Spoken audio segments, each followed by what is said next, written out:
शब बारात का जहाँ तक ताल्लुक है, इसका कुछ सही अहादीस में तो ऐसा कोई ज़िक्र नहीं मिलता। और क्योंकि हमारे यहाँ पे क्या होता है कि कुछ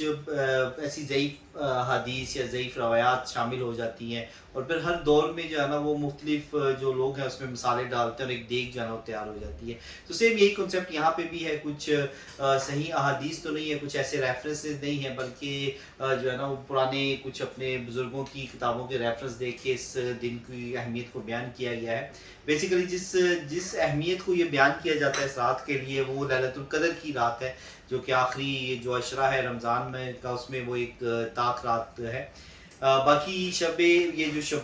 बारात है, इसका कोई बेसिकली इस्लाम में कोई ऐसा कॉन्सेप्ट नहीं, कोई ऐसी सही हदीस के अंदर कुछ भी ऐसा नहीं मिलता जो कि किया जाता है।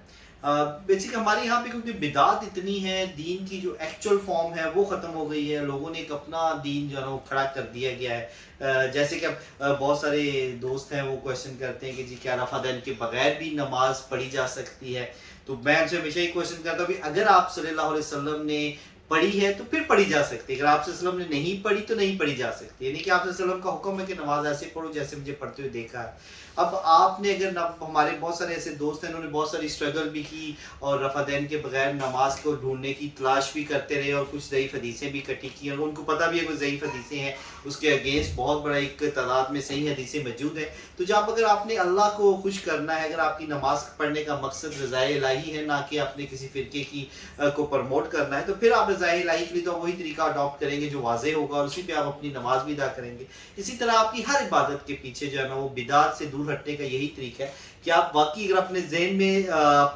ज़हन में ये चीज़ सोचें कि नहीं, मैंने वाकई अल्लाह ताला को राज़ी करना है, मेरी इस इबादत, मेरे इस अक़ीदे का मकसद जो है वो अल्लाह ताला की रज़ा है, तो फिर यकीनी तौर पे आप अपने जो फ़िरके की जो आपने चादर ओढ़ी है उसको गिराएँ, और जो चीज़ आपको सही हदीस और कुरान में मिलता है उस पे अमल पैरा हो जाए। आपको बेसिकली एक मुसलमान को मैं समझता हूँ ऐसे नज़र आना चाहिए कि बाज़ औक़ात आपको इस तरह लगना चाहिए यार ये तो बरेलवी है, ये तो देवबंदी है, ये तो अहले हदीस है, क्योंकि हर चीज़ जो जिस फ़िरके की अच्छी चीज़ें उसके अंदर पाई जाती हैं, जब वो मिक्सचर सा बनता है तो वो एक एक्चुअल मुसलमान बनता है। अब वो क्योंकि अब हमारे यहाँ पे ज़िद और हठधर्मी इस तरह की बन जाती है कि ये काम तो ये फ़लाँ फ़िरका करता है, हम नहीं करते, तो लिहाज़ा उस फ़िरका अगर बेशक वो हदीसों कुरान और हदीस से साबित भी हो तो हम नहीं करते। तो इसी तरह की एक फ़ॉर्म जो है वो शब बारात भी है। हमने कुछ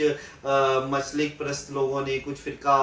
परस्त लोगों ने अपने फ़िरके के ऊपर इस चीज़ को ऊपर हावी कर दी कि नहीं हमने ये मनाना है, अब ये इस्लाम में जायज़ है या नहीं है, हमें इससे कुछ लेना, हमने बस मनाना है क्योंकि हमारे जो बुज़ुर्ग मनाते थे हम भी वही करना है। तो बाकी अगर आप सही हदीस से इसका कॉन्सेप्ट लेना चाहते हैं तो ऐसा कुछ भी नहीं है, बल्कि ये जो है ना टोटली एक बिदअत है।